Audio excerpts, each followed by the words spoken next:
আসসালামু আলাইকুম। সম্মানিত সাংবাদিক বন্ধুগণ, আমরা আজকে আপনাদের সামনে অত্যন্ত আনন্দের সাথে জানাচ্ছি যে আমাদের পাশে আজকে যারা দাঁড়িয়েছেন এসে আপনারা দেখতে পাচ্ছেন যে বাংলাদেশের এই সুন্দর আমাদের এই সমাজের খুবই সৌন্দর্যমণ্ডিত একটি দেশ, যেখানে আমরা মুসলমান, হিন্দু, বৌদ্ধ এবং খ্রিস্টান সম্প্রদায়ের একসাথে বসবাস করছি।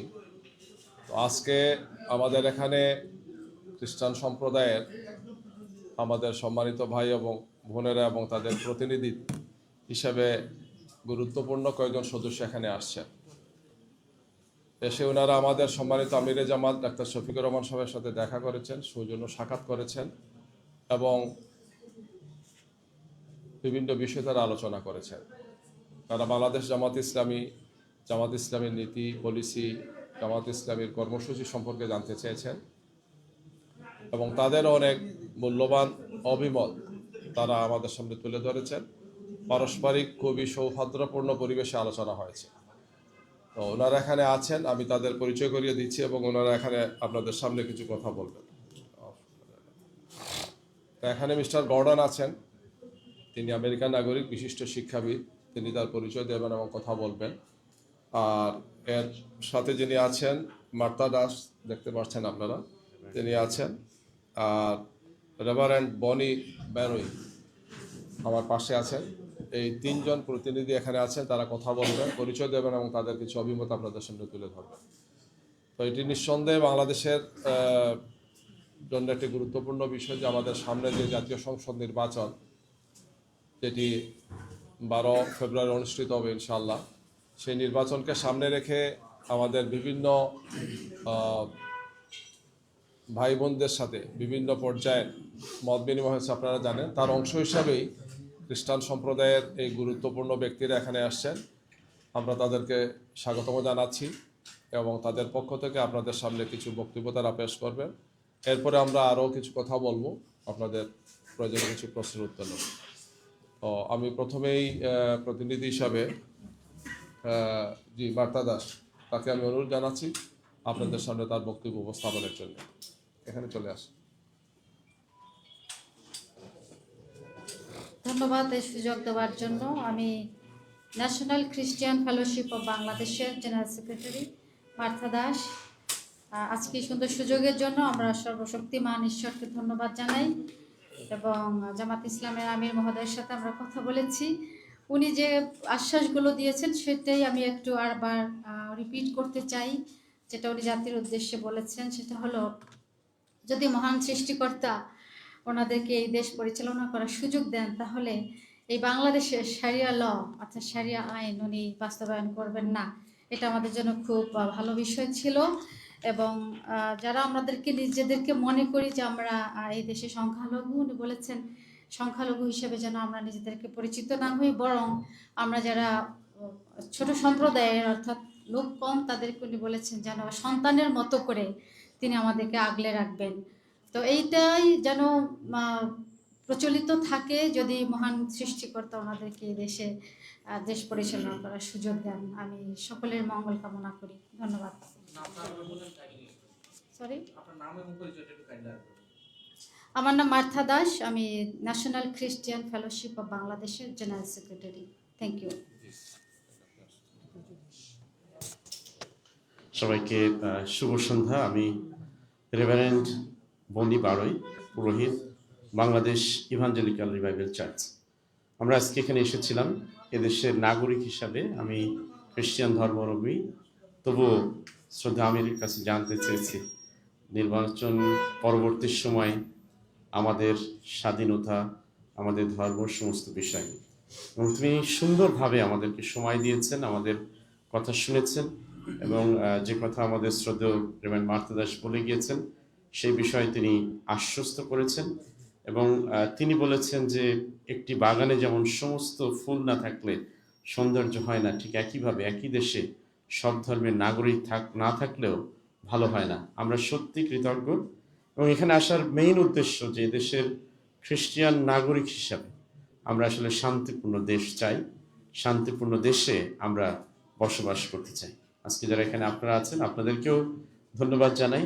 আপনারা আমাদের এই কথাটিকেই সকলের কাছে তুলে ধরবেন যে আমরা শান্তিতে থাকতে চাই, শান্তিতে আছি, শান্তিতেই থাকব। ধন্যবাদ।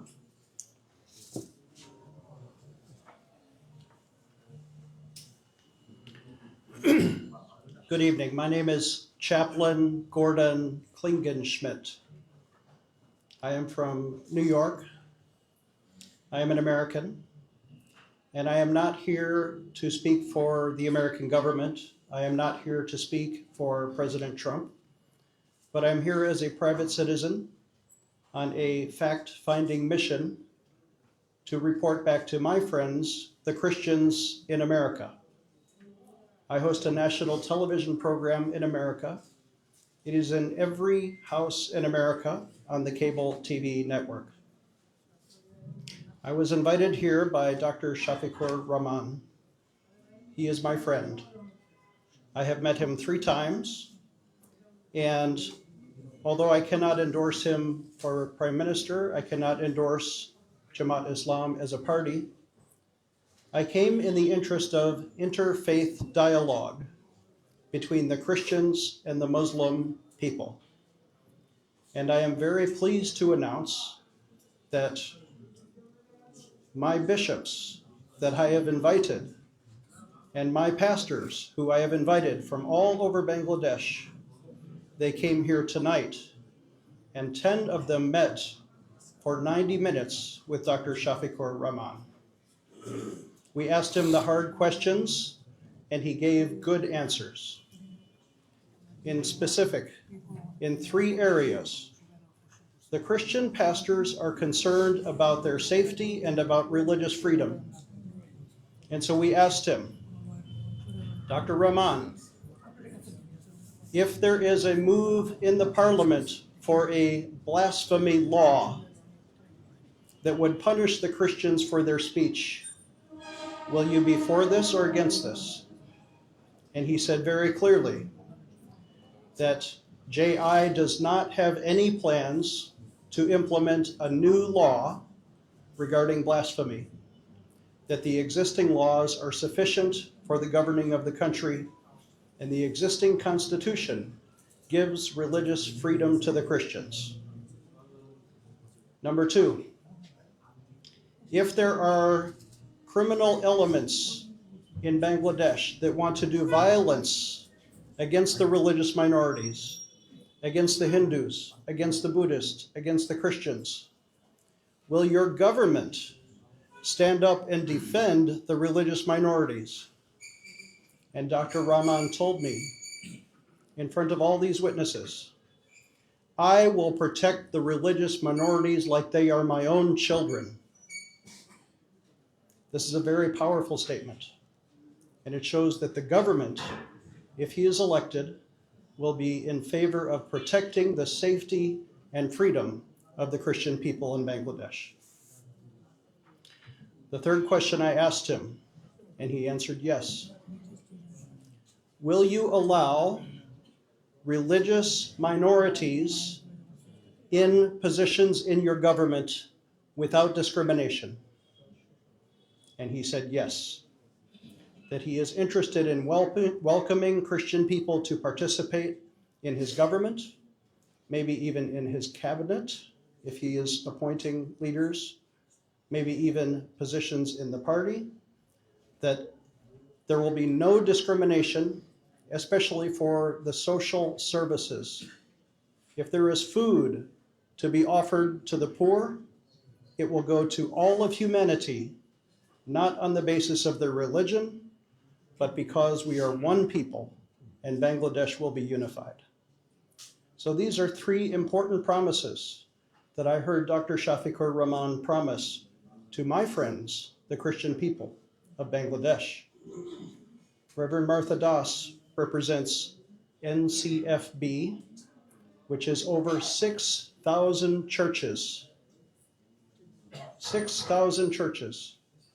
Now, if you have 100 people in every church, this is maybe 600,000 voters. I am here to encourage the Christian people of Bangladesh to vote. to participate in the elections. I will not tell you for whom you should vote. You must decide. But this is democracy, and I am an American, and we want everyone to vote. And the people of Bangladesh will choose their own future. And I offer my blessing, and we close with a word of prayer. My prayer for Dr. Shafiqur Rahman was that my God, the God of the Bible, will bless him in Jesus' name. Amen. Amen. Thank you. I have a question. I'm interested that you address yourself. You are representative of President Trump. No, No, he didn't say. Please. Please, if you are interested about my question, people don't know. আপনি কোশ্চেনটা তো বলছেন I am slightly hard of hearing. ওকে বলেন I will discuss. Okay, I have a question that are you satisfied with this meeting and have any special message of this meeting? Already উনি answer করেছেন। উনি বলেছেন যে 3টা প্রশ্ন উনি করেছিলেন এবং সেই 3টা প্রশ্নেরই উত্তর আমরা সঠিকভাবে পেয়েছি এবং আমরা স্যাটিসফাইড এবং আমরা খুশি এবং আমরা প্রত্যাশা রাখি যে এটি শুধুমাত্র আজকের দিনের প্রশ্নের উত্তর নয়, কিন্তু এটি আগামী দিনের প্রত্যাশা এবং আমরা বিশ্বাস করি যে এই উত্তর ঠিক থাকবে আর কি। এটা আমরা আশা করি। Thank you very much. ভাই আপনি সামনে আসেন। হ্যাঁ আপনি যেটা ইয়ে করেছেন, যেটা আলোচনা হয়েছিল যে উনি প্রশ্ন করেছিলেন যে যদি আপনারা জনগণের সমর্থন নিয়ে রাষ্ট্র পরিচালনা বা সরকার পরিচালনার সুযোগ পান তাহলে কোন আইনে আপনারা দেশ চালাবেন, এটাই ছিল মূল প্রশ্ন। এখানে থাকে অনেকে জিজ্ঞেস করেন যে শরিয়া আইনে না অমুক মডেল তমুক মডেল, এগুলো আমাদের আমিরে জামাত বলেছেন যে বাংলাদেশের বিদ্যমান যে আইন সেই আইনেই বাংলাদেশ চলবে, যেখানে সব ধর্মের সম্মান এবং মর্যাদা রক্ষা করা হবে এবং এই আইনটাই যথেষ্ট হবে, এইভাবে বলেছেন। এটাই আর কি। তো আমরা কি ভাইদের কোনো প্রশ্ন? জি জি জি জুবাইর ভাই, আমাদের প্রশ্নটা একটু রাজনৈতিক আর কি। সংক্ষেপে বলে ফেলেন। জি, আচ্ছা, সেটা হচ্ছে আজকে আপনাদের 11 দলের একটা সংবাদ সম্মেলন ডাকা ছিল, যেটা পরবর্তীতে স্থগিত করা হয়েছে। আমাদের ইসলামী আন্দোলন বাংলাদেশের পক্ষ থেকে আজকে এই সংবাদ সম্মেলনে কয়েকটি বিষয় তুলে ধরা হয়েছে। অন্যতম আপনাদের যে 11 দলীয় জোট কথা, সেখানে কিছুটা টানাপোড়েন আছে। আমাদের ইঙ্গিতও দিয়েছে যে কিছু বিষয় আছে যেগুলো এখনো মানে ডিসপিউটেড অবস্থায় আছে। তো আমরা লাস্ট আপডেটটা আসলে জানতে চাই। 11 ধন্যবাদ। আমরা তো আজকে একটা সংবাদ সম্মেলনের জন্য আপনাদেরকে দাওয়াত দিয়েছিলাম বেলা 4:30টার সময় 11 দলের পক্ষ থেকে। তো অনিবার্য কারণবশত এই সংবাদ সম্মেলন স্থগিত করা হয়েছে। যে কারণে স্থগিত করা হয়েছে সেটা নিয়ে লিয়াজো কমিটি বসেছেন, আলোচনা চলছে। আমরা আবারও আপনাদের সামনে আসব এবং আমাদের সর্বশেষ আপডেট আপনাদেরকে জানাবো ইনশাআল্লাহ। জোটের অবস্থাটা কি? জোটের অবস্থাটা কি? শেষ পর্যন্ত জোট কন্টিনিউ হচ্ছে না ভেঙে যাচ্ছে? না, জোট আলহামদুলিল্লাহ আছে এবং আমরা যাদের কথা বললেন আমাদের সে সমস্ত ভাইরা ওনারা যে ব্রিফিং করেছেন তাদের মিটিংয়ের পরে বলেছেন যে আমরা জোটে আছি, জোট অব্যাহত আছে। এইটাও আমাদের কথা যে জোট নিয়ে কোনো সমস্যা হয় না। ইতিমধ্যে বিভিন্ন গণমাধ্যমে এক মিনিট আমরা একটু নেই, যেহেতু আমাদের প্রসঙ্গ শেষ, আপনারা অনুমতি দিলে আমরা আসি।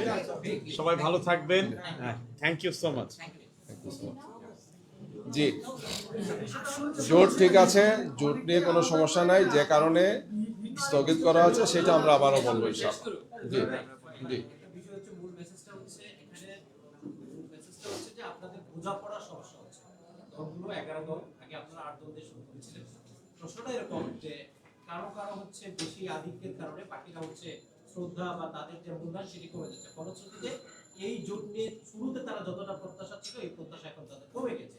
প্রশ্ন দাঁড়িয়েছে এমন জায়গায় যে জোট ভেঙে গিয়ে আরো যে 5টি দল আছে, আমি নাম না বলি, আগে যারা এই ওয়ান বক্স পলিসিতে যারা আলোচনাটা সেদিকে ওটা মন দিতে পারে। আসলে কোন জায়গাটাই প্রবলেম, যার ফলে 28 ডিসেম্বর থেকে আজকে 15 জানুয়ারি এখনো পর্যন্ত আপনারা সংসদে পৌঁছতে পারবেন?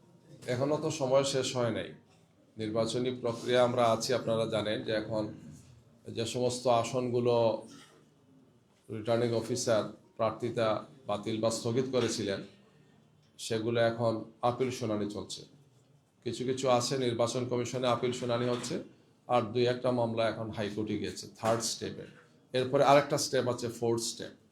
সুতরাং নির্বাচনী প্রক্রিয়ার এখনো অনেকগুলো ধাপ বাকি আছে।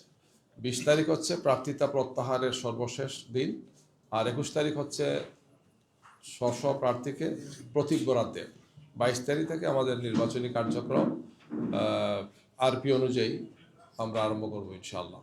এই জন্য এর মধ্যে ইনশাল্লাহ আমাদের যে আলোচনাগুলো আছে, যে সমস্ত আসন নিয়ে আমাদের সমঝোতার বিষয়গুলো আমরা এখনো কনফার্ম করতে পারিনি, ইনশাল্লাহ সেটা আপনারা জেনে যাবেন 2-1 দিনের মধ্যে, সেটা ফাইনাল হয়ে যাবে এই ইনশাল্লাহ। যুক্তিকে রেখার জন্য জামাতের পক্ষ থেকে কতটুকু ছাড় দেওয়া হবে? কারণ আপনারা বলছেন ছাড় দিবেন, যে আপনাদের দিকে আঙ্গুল উঠছে যে আপনারা ছাড় দিচ্ছেন না, যতগুলো আসন দেওয়ার কথা ছিল দিচ্ছেন না, কমে যাচ্ছে। জামাত আসলে কতটুকু উদারতা প্রয়োজন? আমরা দীর্ঘ সময় থেকে এই আলোচনা, এই প্রক্রিয়া আমরা আছি, এবং সেটি এক সময় 5 দল ছিল, তারপর 8 দল হয়েছে, এখন 11 দল হয়েছে। আমরা এই দলগুলো মিলে দীর্ঘ প্রায় 3 মাসের মতো বিভিন্ন কর্মসূচি দিয়ে ময়দানে আমরা ছিলাম। আমাদের 5 দফা দাবি ছিল, সেই সমস্ত দাবি নিয়ে আমরা কাজ করেছি। পরবর্তীতে আমরা এখন নির্বাচনী প্রক্রিয়া আসছি, নির্বাচনী আসন সমঝোতার মধ্যে আছি। দীর্ঘ এই সময় আমাদের মধ্যে অত্যন্ত সৌহার্দ্যপূর্ণ সম্পর্ক ছিল, এবং এখনো যেটা অব্যাহত আছে।